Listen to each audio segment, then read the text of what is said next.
the intro music. Yeah! Woo! There she is, everybody. I finally got my first faction ship in over a year. Now, don't worry. Just because it took me this long doesn't mean it'll take you this long.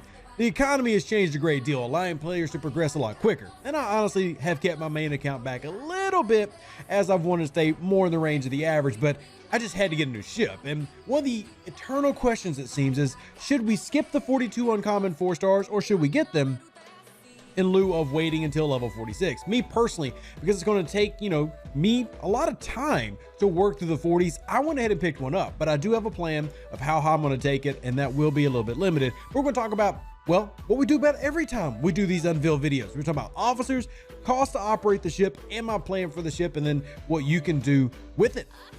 So yeah, what more do you need? Actually, I guess you need the entire video. I haven't even started yet. Oh man, Rev, with your horrible dad humor and your really bad puns. Get to the stuff already. We hate fluff. Okay, fine. So starting out of dock, this is tier 1, level 1. Nothing's been done to it.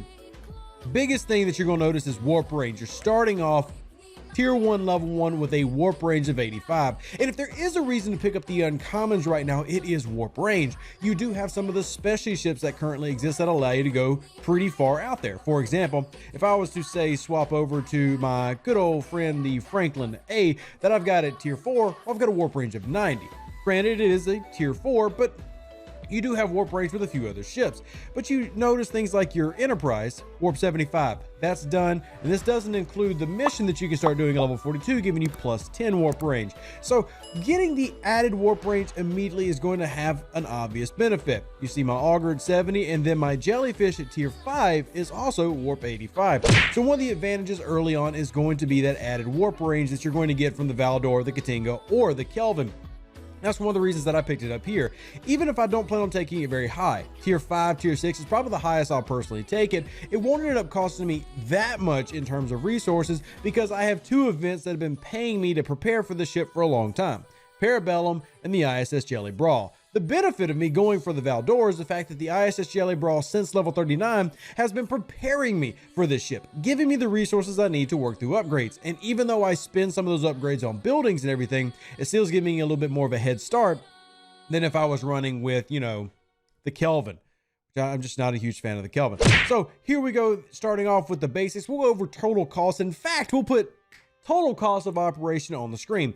We'll also show right there that this is 197,000 faction credits to unlock. Now that is the same for all the uncommon 4-star faction ships if you're curious the cost. And this screenshot comes from our friends the Kelvin Memorial Archive, which is a Discord bot to help you go through some of this information. We'll of course have stuff from Ripper's STFC.space here very soon. Now you can see some of the prices here on these upgrades. Definitely going to be a little bit hefty, and that's one thing you will notice. There's a little bit of sticker shock when it comes to repairing. Now thankfully things like the Franklin A and the ISS Jelly in the 30s have kind of helped acclimate players a little bit to the fact that 4-star is more expensive to operate in, and that's what you're going to notice here. Not only is it more expensive to upgrade, it's going to cost you a lot to repair as well. So keep that in mind with when you're planning how am I actually going to use this ship. Like I said, I'm not trying to go to tier 12, but we will discuss those costs. You see all 4-star ships, we got these 8 parts, all the commons. This is one of the reasons that we tell you at level 39, start refining commons from your refinery. Even though you can't pull an uncommon in your refinery to 41, you're going to need so many thousands of parts. You're going to want to do this, so go ahead and get started on that bandwagon now. And also one of the reasons is you want to have as much latinum saved up as you possibly can because you're going to burn through it. Here are your weapons. We'll put the firing pattern here on the screen, but you can just see that we're looking at 3 energy weapons. There's a big energy weapon right here. See 3 shots out of this one weapon, but takes to round 2 to fire and fires every 2 rounds. And then these other ones that we have, 2 shots, 1 round, 1 recharge. Same thing with the phaser turret 1. So you're going to get 4 shots every round minimum because I think that's pretty nice. Now, this also means that if you notice with the 4-star ships, it's a little bit different than the 5-star ships. More shots, which actually makes them pair really well with officers like Rom. But we'll worry about that in some later videos. Instead of having pure power like maybe the 5-stars do, these rely on a lot more shots. And I actually think that you can take advantage of that. Total cost of operation, I'm going to put 2 options on the screen. First option is what I'm kind of going for, tiers 1 through 5 and going through that cost. Doesn't mean you have to follow my strategy. My goal is to simply have a secondary ship that's going to give me good warp range and, more importantly, Another PvP ship that I can use, but still not dump a ton of resources into. I know you're thinking, Rev, this is still a lot of resources. Relatively speaking, it's not. You know, we're talking about this on the screen being raw costs. This does not include all of the information and all the research that you have in the game that is reducing these costs. So the 35 billion titanium, it's not going to cost me near that much. And even the uncommon explore parts and the uncommon refine parts, not going to cost that much if you've been doing your research. It's something that I've been really focusing on this past week, and I actually won't be upgrading anything on the Valdore until I make sure all my efficiency researches are up to date. Remember those little icons, little dollar sign helps out. You want to make sure you get all of this ready because the cost goes up. Now the second one on your screen is going through the total cost of operation if I wanted to go from 5 to 12, and that's where you really start seeing a huge jump in cost for this ship. I would say that reasonably, even a free-to-play can hope to get to tier 7 before they're pushing all the way to the 46s and use it there, even maybe tier 9. Keep in mind though, as you go up, the price is going to continue to climb, which is what you can see here. One of the reasons that I'm probably not going past 5 or 6 is you start needing, you know, mostly rares and then epics. And I would rather use those and save those for my 4-star ships. When I want to get the Pylum, when I want to get the Coronar, I would rather invest it in those because those are going to last longer. You know, if you get a 46 ship, those are typically going to last you 10 levels. There are players in the 50s who still regularly use their Pylum every day. Not typically the same thing with the Katinga, Valdore, or Kelvin.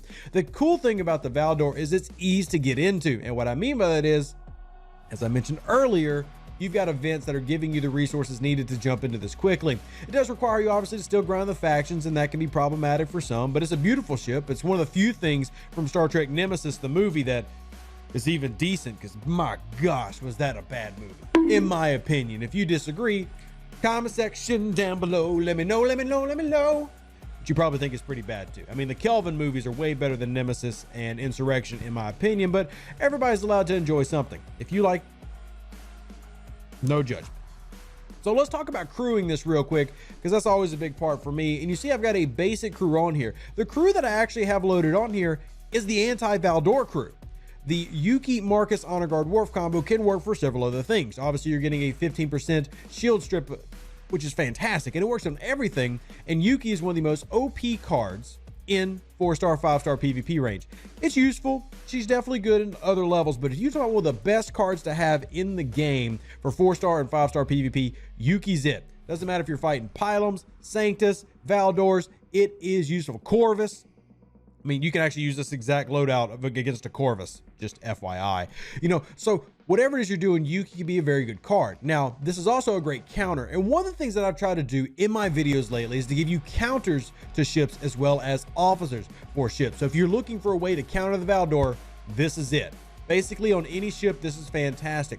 The only ships that you really won't need to run this exact one in is if you're running maybe something like a Newton or a Katinga, battleships that already have the mitigation factor, and then you can run like Yuki, Honor Guard Worf, and then Lorca, because that combination of hull breach plus criticals is going to be more than just running 5% shield strip extra to Yuki's already existing 10%. But let's talk about crews in general. You can kind of run it several different ways. I mean, this crew right here is also effective on the Valdore. The biggest thing with the Valdore, and what I mean, I'm gonna go ahead and say it just in case you weren't paying attention, TOS Uhura, TOS Kirk, and Khan or Honor Guard Worf.